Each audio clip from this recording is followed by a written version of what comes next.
Previously on the Webheads podcast. Cocaine? Gold. Cocaine? Gold.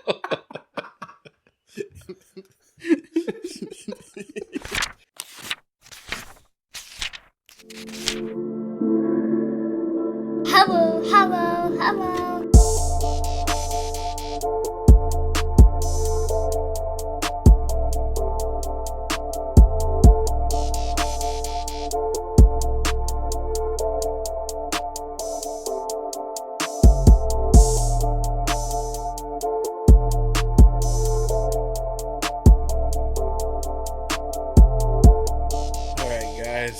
We are back with another episode of Webheads podcast.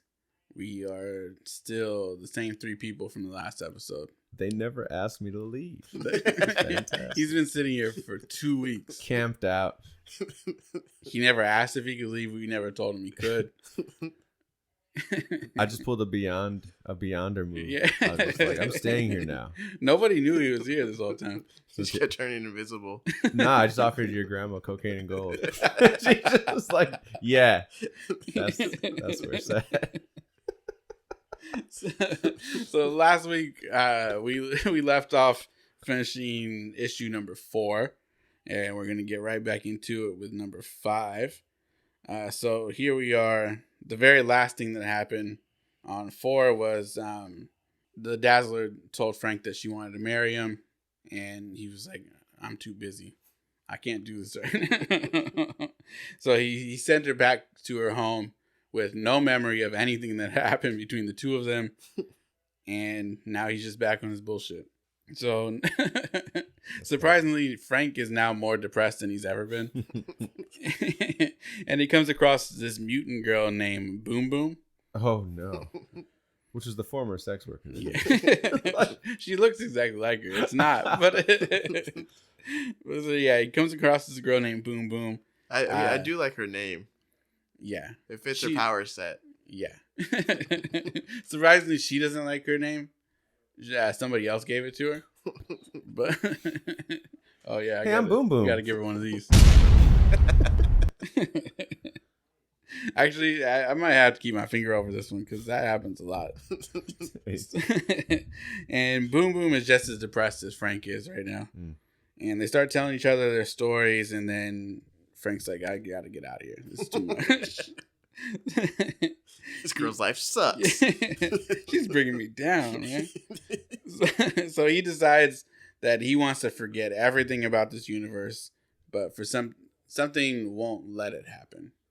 And it's just not working for him. Midterm elections, motherfucker. He's got to get ready to campaign. Kissing babies. Got to get to work, man. So because he can't forget all this stuff, he ends up just going back to kick it with Boom Boom. And she says that she's on a mission to get to this secret school for mutants that she heard about. Oh. And this is the school for youngsters. Probably the school's first youngster. Young things. So he's like, hey, like I know where that's at. Let's go. I'll take you. And then when they get there, the X-Men start coming out, and they are ready for round 2 with the Beyonder. And they just start blasting away. He looks them dead in the eye. They're punching his car, tearing the shit apart, punching him. And he looks them all dead. He looks at all of them, and he's like, I don't have time for this. This bores me. And he uses his energy to blast all of them off of his car. God.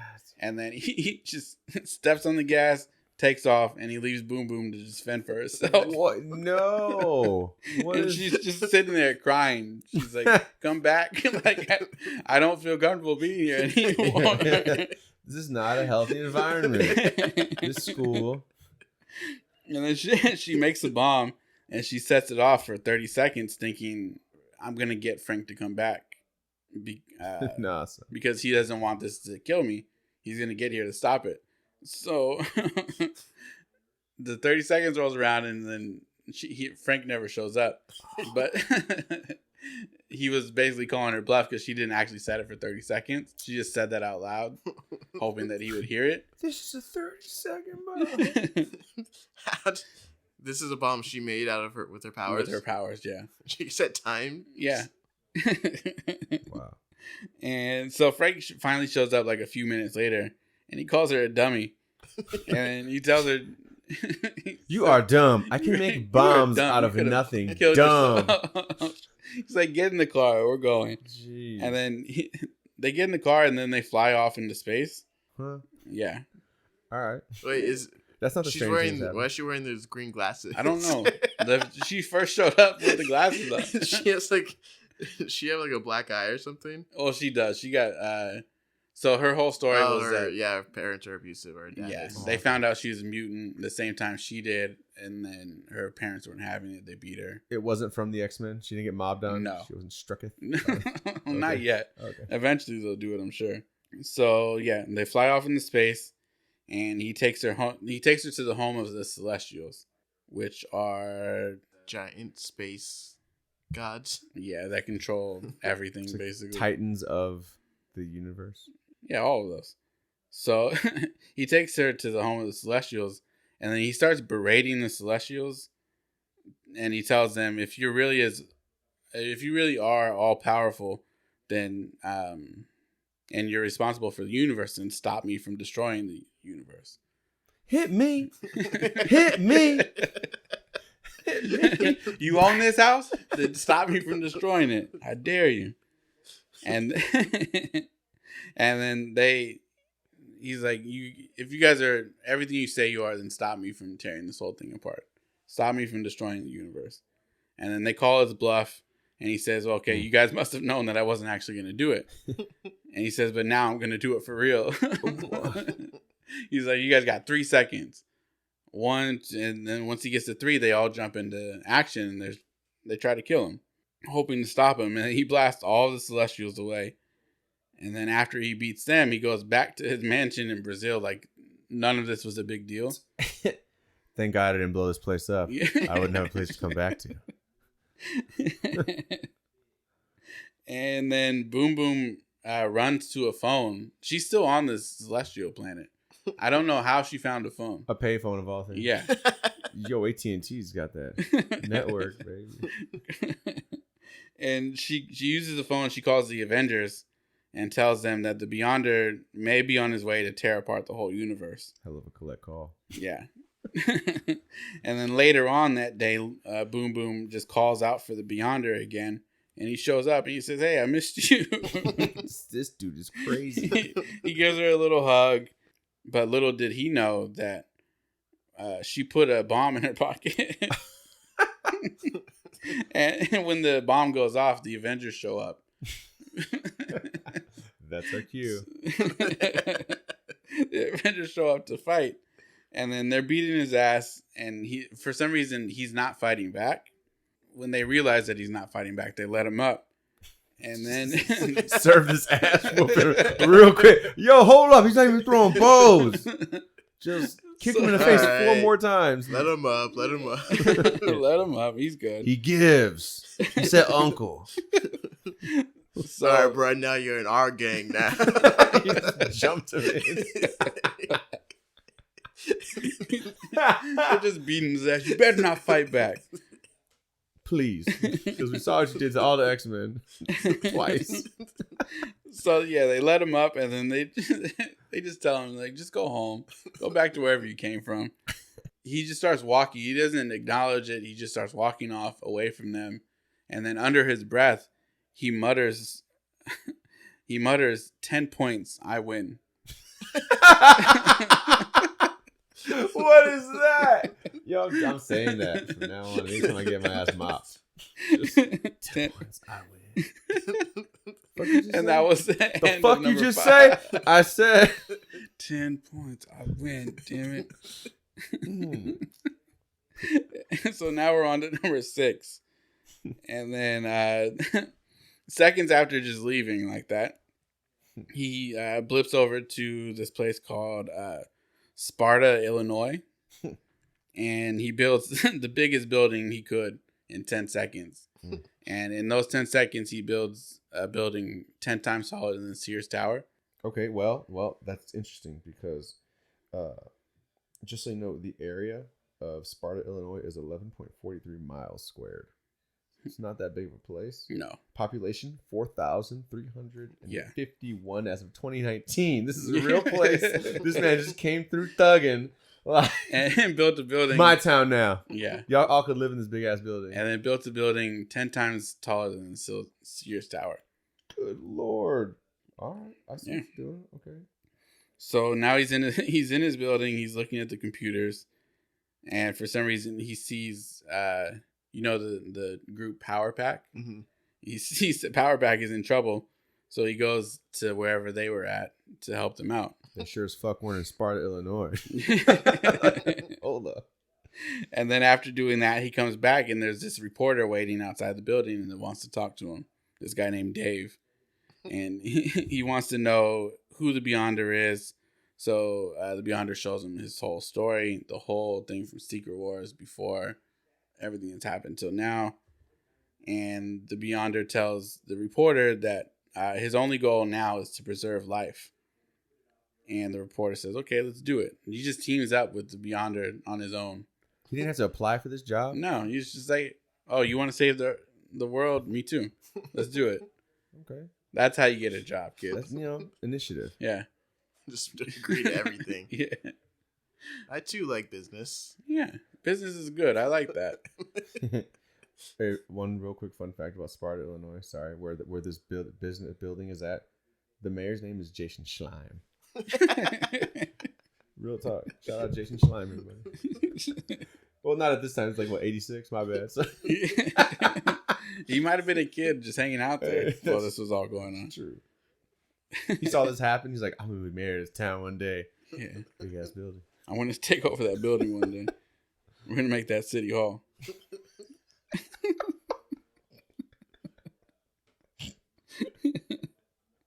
So, now this reporter has a new job. And the next day, the Beyonder saves Australia from a tsunami. He has hundreds of workers taking phone calls to help save other people's lives. He ends famine. He helps a whole bunch of African kids get food and water, shit like that. This dude sounding real Angelina Jolie like, just getting active. So, and then we cut over to Molecule Man having a bad day after work. When all of a sudden the Watcher comes in and makes it a whole lot worse for him. Again, the Watcher is a character who is not supposed to interfere with anything. You're supposed to just watch. Just watch. And time after time, this man shows up and interferes. And he always says, I shouldn't do this. Yeah. But every time, I shouldn't be doing this. It's against what I'm here for. My creed. To interfere with anything. But yet I do it every time I show up. I'm more of a visual learner. But I'm just gonna try this. No, don't touch it. Oh. Even in What If, he was like, I'm not supposed to interfere with anything, and then interferes for 5 episodes. So the Watcher comes in and makes it worse. The Watcher tells Molecule Man, you're the strongest being in the multiverse, whether you know it or not. Right now, you're the only one that can stop the Beyonder.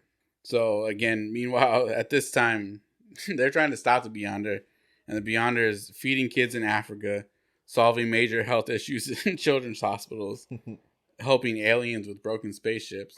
So he's they're called immigrants, asshole. Golly, you think you know a guy? Damn. So after helping the illegal aliens, I'm gonna say it again. He heads back to the Beyonder heads back to his headquarters, and when he gets there, Captain America and Mr. Fantastic show up, and they want to know, like, what's your deal? Like, we beat your ass and you just walked off. Like, what is your purpose here? Like, you keep doing all this stuff for everybody, and like, you're helping all these people. Eventually, like, everybody's gonna start relying on you instead of just like you being here to help every once in a while. Everybody's gonna rely on you, and then all of a sudden start worshiping you. AKA, they're taking our job. Yeah. We already have a god. Yeah. And then later on, and so Beyonder says, okay, I can hear what you guys are saying. I'll take it to heart. Bye. And, and then later on that day, he has a press conference because, of course, why wouldn't he? And he tells everyone in the world that he's going to vanquish death. Whoa. And then as soon as he says that, seconds later, we cut over to Mephisto sitting in hell. What a name. Yeah. Who has, he's heard of the Beyonder's plans, of course.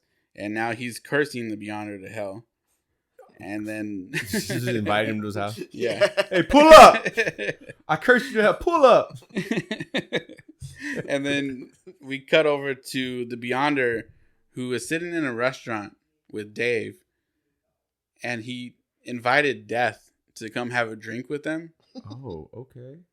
And and this drink is mixed with his parts of his power, and it will get rid of Death. Oh, because okay, yeah, that makes sense. So he like spit in the coffee. Basically. There you go. Here, drink this. Try it. It's good. But if he does that, then no one or anything ever dies again. You know, there's some like, unfortunately, there's some like elderly person like on their deathbed. Yeah. Just like, it's my time. Just thank God, I'm just ready to go. Yeah, I've lived a long life. I've This is finally it. All of her kids death. and family have already come to peace with it. She's told all of her deathbed secrets. Yeah. Oh, yeah, that's the worst part. Like, oh, got that off my chest. I have to tell you that I killed your grandfather. It was me. He didn't fall. No. Sweep the leg. This is it. I'm happy. Wait, no, I'm still. I feel fine. Oh shit! Oh. I don't think I'm gonna die. The doctors come in and like, oh, she's doing great. So this dude out there just left a bag of cocaine and a truck full of gold. And now there's no more death.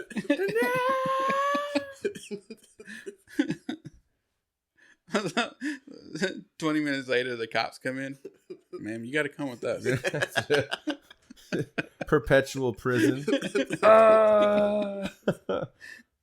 Tax dollars destroyed. No turnover in that prison.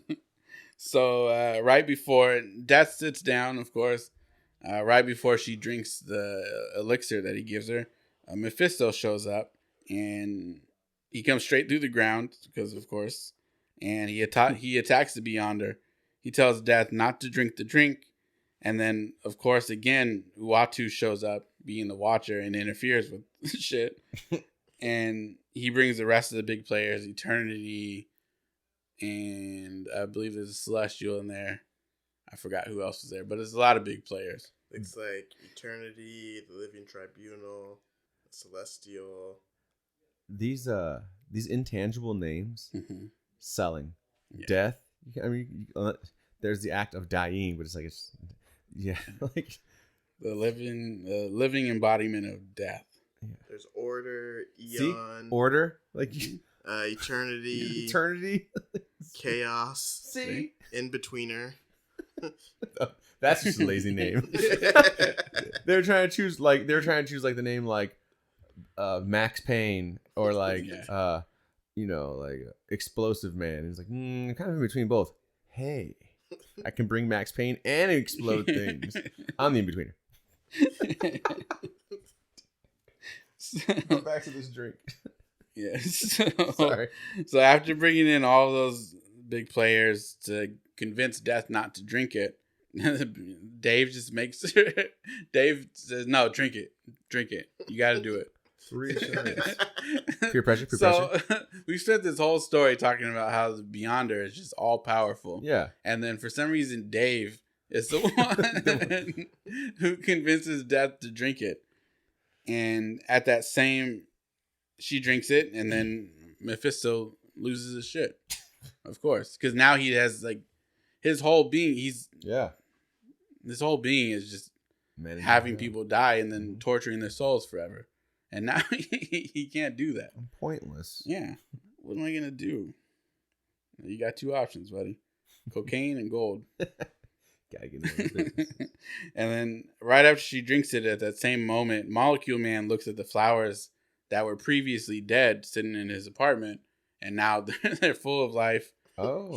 There's not one single thing that he could do to that flower to break it apart, kill it, anything. So he knows exactly what just happened. So he heads over to he heads straight to where the Beyonder is, and he rips him a new one. Because what the Beyonder didn't think about is how he just kind of took the purpose of life away from everybody. Yep. And now it's like, what are people going to eat? You can't eat food. You can't eat animals. You can't eat plants. But you also, like, there's no consequences to anything either, because you can only have water, because water is life. Yeah. Dang. So you're just gonna be taking a piss every fucking 20 minutes for the rest of your life. Just die of over watering. But it's like you can't die either. So, but so it takes away consequences on everything too, right? Because you fall off a building because you're not paying attention. It's an accident. You're fine. You probably broke your leg, but you're fine. So no matter the distance you fall, you're still gonna live from it. What if like you get shot in the head? That's fine. Like you're just walking around with like no, you'll probably be a vegetable, but you're still gonna be alive. But wouldn't things have to regenerate if there is no death? Therefore, your molecules and your cells the flower can't regenerated, didn't right? Yeah, the flowers came back from life, or from dead. See, now that they're alive, the flowers are alive again. You can't do anything to hurt it. So that means people just don't get injured then. Oh, maybe that makes sense. No more stubbed toes. Yeah. You're just walking like this everywhere you go with no shoes on. No, none. You just burst into every room, just start kicking shit. Zero torture. None. You gotta let a lot of murderers out of jail at that point, right? No. Nah. Just leave them there. Nah. Yeah. So at this point, Molecule Man dips out. He's fed up with the Beyonder. And the Beyonder quickly tries to fix the mistake with his assistant, Dave, because now he's realizing what he did. But he doesn't have enough power to bring Death back. It took too much of his power to get rid of her in the first place. I didn't know he could lose his power. Yeah. Maybe he's exhausted. Yeah. So if he could regenerate, it would take him too long. His battery doesn't charge that fast. He's got to deal with this problem. It would take him too long to regain the power. So right now he doesn't have enough power to bring Death back. So he looks at Dave, and Dave's like, we got to fix this. And so he doesn't have enough power to bring Death back, but he does have enough power to create a new Death. So that's interesting, because it would have taken a lot of death to destroy the entire world, which is what he was going to try to do when he put the Celestials up. Yeah. Fair enough. Yeah. Okay.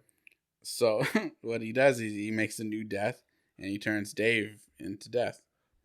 So hey, yo, intern, you've been promoted to what? Death. This man was a reporter 2 days ago. Yeah. And now he's Death. Dang. And then, so that was number 6. Number 7, I kind of got into a bit of a time crunch with all this stuff. So I did what DeMarco did on Secret Wars, on the first Secret Wars. And I kind of just read through some of the synopsis for the last couple parts. Okay, so Mephisto uses a fraction of the power that the Beyonder used spent killing Death to create this place called Beyonder's Bane. Yeah, and it's the only place that is ever going to be able to hold the Beyonder safely. And it can also kill the Beyonder. So Mephisto went from torturing people now to saving people, essentially, from the Beyonder himself. Basically, what he wants to do is he wants to keep Death safe. Okay. And he thinks that killing the Beyonder is really the only way that's going to happen. And I like that he made Dave Death, and then now Death has to just hang out with Mephisto all day. Man. So yeah, and that's the Beyonder's Bane is the only place that's going to be able to hold him and possibly kill him. So then Mephisto makes the deal with a number of superhuman criminals who agreed to attack the Beyonder.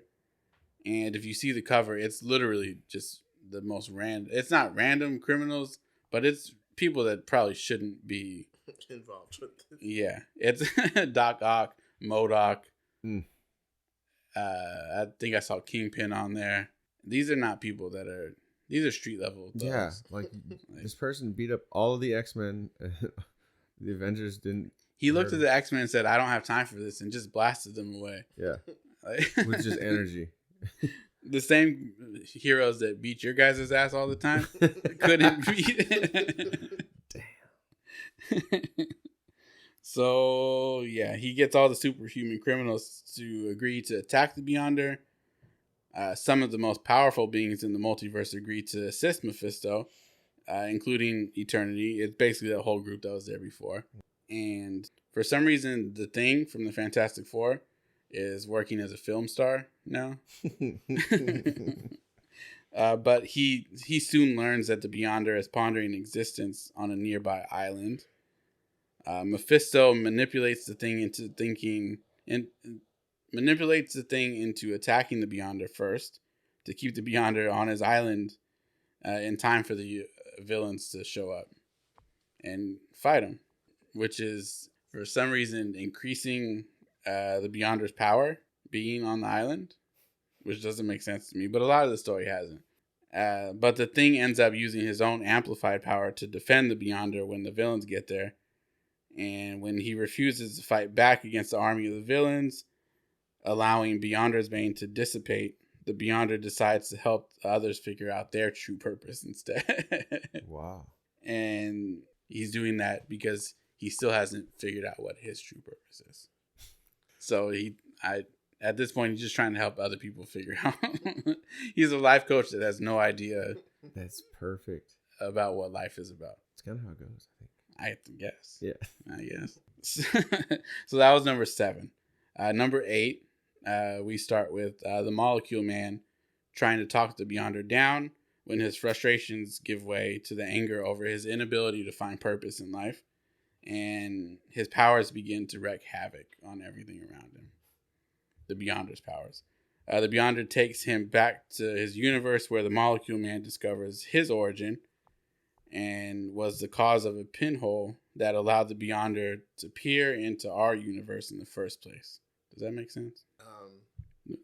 Yeah. He takes him back. So the Beyonder takes the Molecule Man back to his universe to show him his origin story, basically. Like, this is why I'm so shows fucked up. The Molecule Man that something that happened in his life caused a pinpoint opening for the Beyonder to finally peer into our universe. That is what it was supposed to be. After manipulating a woman into sleeping with him. Oh, no. The X-Men attacked the Beyonder again. And now they have... the X-Men have the Phoenix with them this time. Which is surprising. Because she's died multiple times. Yeah.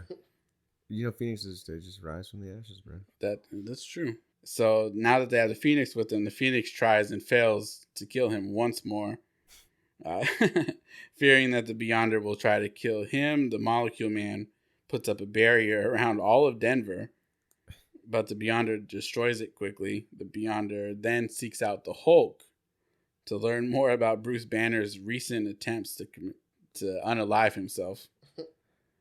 When I tell you that this dude's neurodivergent, he's just... He can't stick to a plan. I'm like, bro. Everything that he thinks of is like... like I said, he did one audio diary, and that was it. And now, every chance he gets, he thinks of something new. So, yeah, he goes to... he never went back to the Dazzler. No. After she said, "I want to marry you," he's like, "Nah, I'm good. I think I'm good. I'm out." Sent her home and never thought of her again. So yeah, he went to check with Bruce Banner on his recent attempts to unalive himself at the Crossroads. Okay. But Banner is no longer a part of the Hulk. When he then goes to see Spider-Man, who only irritates the Beyonder even further in this whole thing. Oh, Peter. Which Peter seems to do a lot with a lot of people. He just talks mad shit. Yeah. Like, he then goes to find the New Mutants, the team of the New Mutants, and they attack him. So the Beyonder hurls the whole team aside, gets rid of them, and then deciding to give morality a try, the Beyonder returns to the Molecule Man, who immediately attacks him. Yeah, Marsha, aka Volcana, throws herself at the Beyonder's mercy and leaves. But that weakens the Molecule Man so that the Beyonder finds himself too pitiful. I see. To kill him. So now because Marsha was the only thing the Molecule Man was living for at that point. He was trying to live a normal life. He was never even using his powers, except for the one time that he changed her molecules out of the control of the Beyonder. And now she's gone. But now the Beyonder thinks he's too pitiful to kill. Damn. So he just leaves him.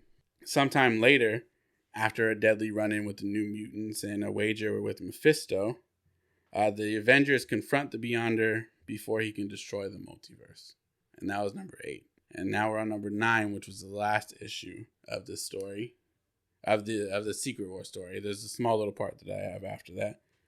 Number 9, the Phoenix uses the last remnants of the Beyonder's powers to transport Alpha Flight, the Avengers, Cloak and Dagger, Fantastic Four, the Hulk, Power Man, Iron Fist, Silver Surfer, Spider-Man, Thor, Vision, Scarlet Witch, and all of her fellow X-Men to the Rocky Mountains to decide what to do about the Beyonder's plan to erase the multiverse. And they weren't all put in a limousine. No. See, this is how you teleport a group of proper people way to do to a it. certain place. Don't. And I just realized that Magneto never showed up again after. No, he's just out. He's like, I'll do this one favor for you, Charles. He took them all the way to East LA just to get their ass beat. Yeah, handed. And then Also, just dipped on. also Charles can have just alone time. Yeah, With the internet. that's it. The brand new internet this time. So now they all need to figure out what to do with the Beyonder and his plan to erase the multiverse. The Beyonder at this point creates a new underground headquarters, and he creates a device that will remove and store his cosmic powers, allowing him to be reborn as a human.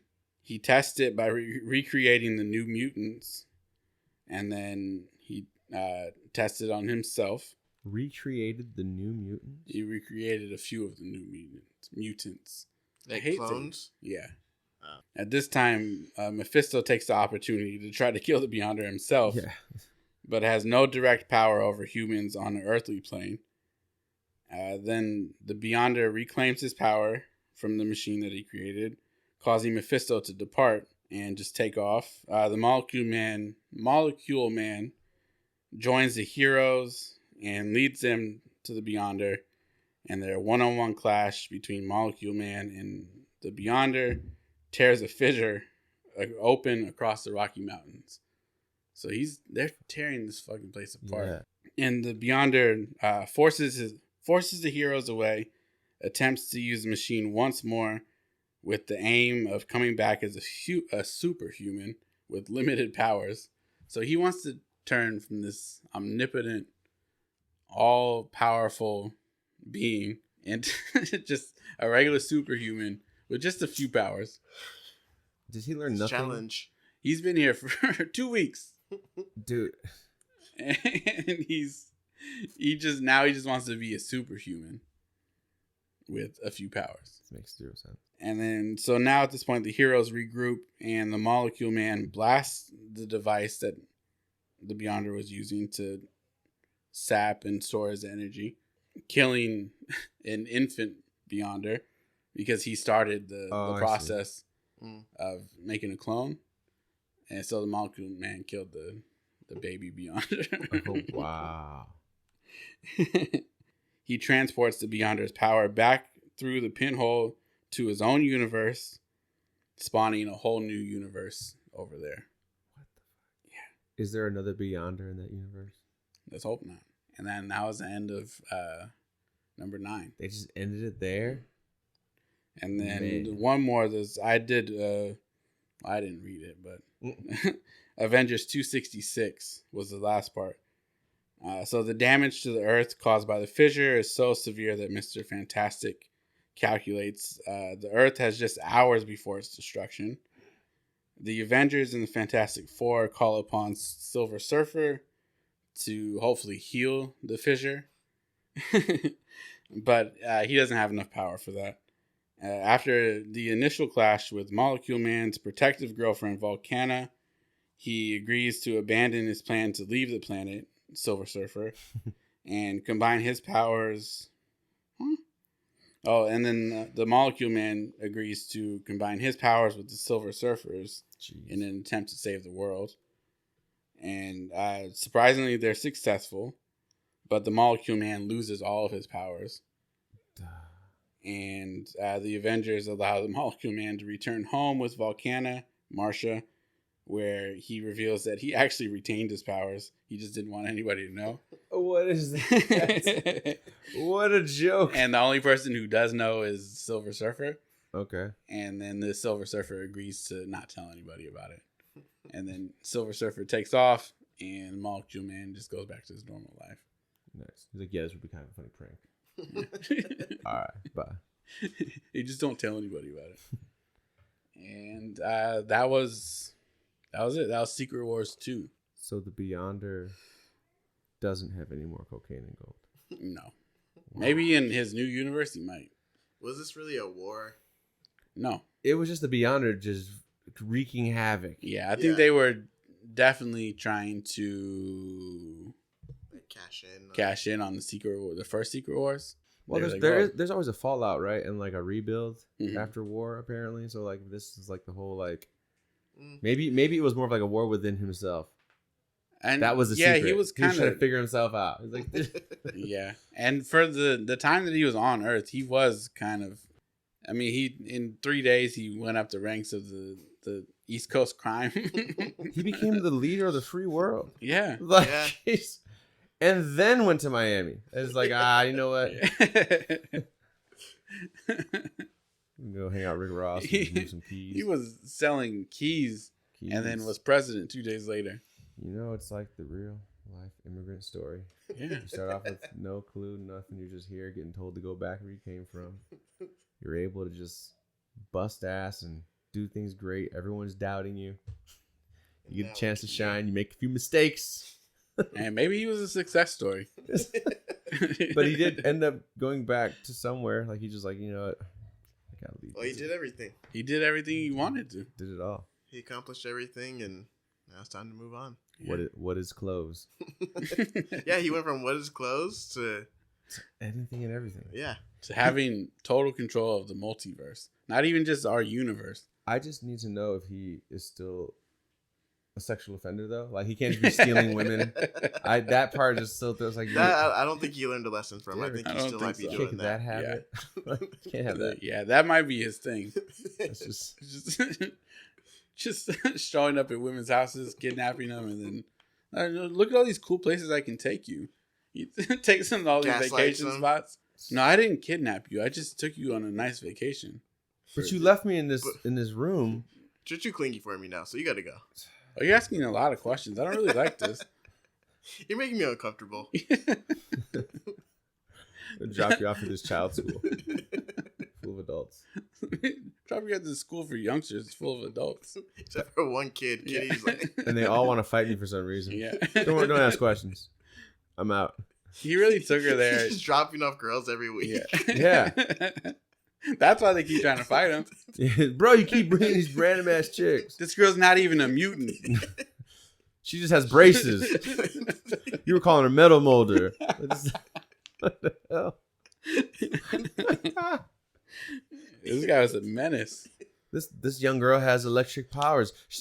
Static, dog. She was walking on a carpet with socks. That's it. She's just tall. This is the 80s. Her hair's supposed to look like that. Yeah. Dang it. It's called a back brace, you sensitive asshole. Man, this motherfucker. He doesn't know anything, but he knows it all. Oh man, literally not one man should have all that power. No. All right, so this is the time where we say, is this getting the webhead stamp of approval, or is Paul Walker saying forget about it? I'm gonna give it the stamp of approval. All right, bye guys. Yeah, definitely. What about you, Gabe? An outsider looking in. Yeah. I approved that shit the moment the moment I heard that he was just like healing people like like a Marvel Jesus, and then had his own house. Like you don't pay taxes. No. Shh, bruh. You got sidekicks named Dave or Boom Boom. Like you're a very inclusive gentleman. You turned the reporter Dave into death. You turned him in 24 hours.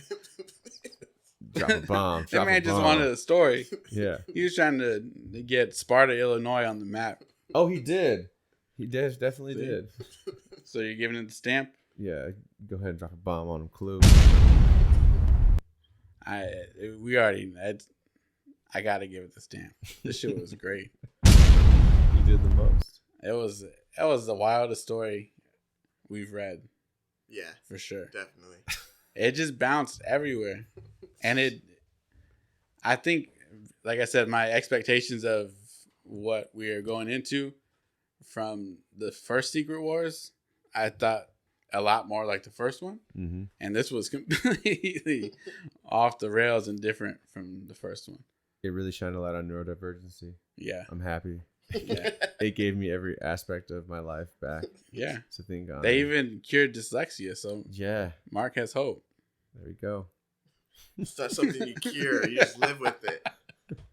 These writers don't understand. That writer had a kid with dyslexia. He's like, I can't deal with this shit.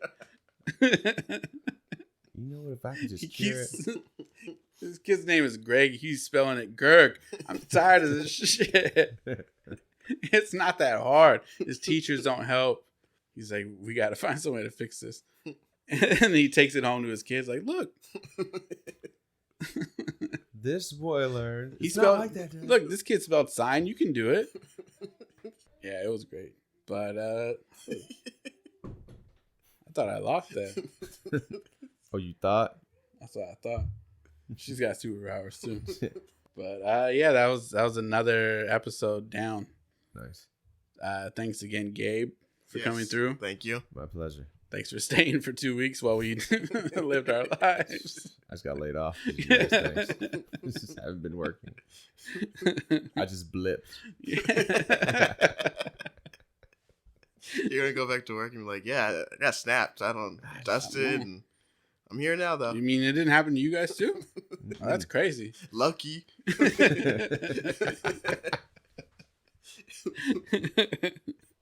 Pull up in a flying limo. Gabe, did you come in on a flying limo? Yeah, it's no big deal. I tell my driver Magneto to just hang out outside. Just flies around the just building. Don't look in the back. There's like 12 other people back there. These things are cheap. I gotta share this with 12 other people. That's the new Uber pool. That's how it goes. All right, guys. Again, thanks for listening. We will be back next week. Peace. Bye. Holla.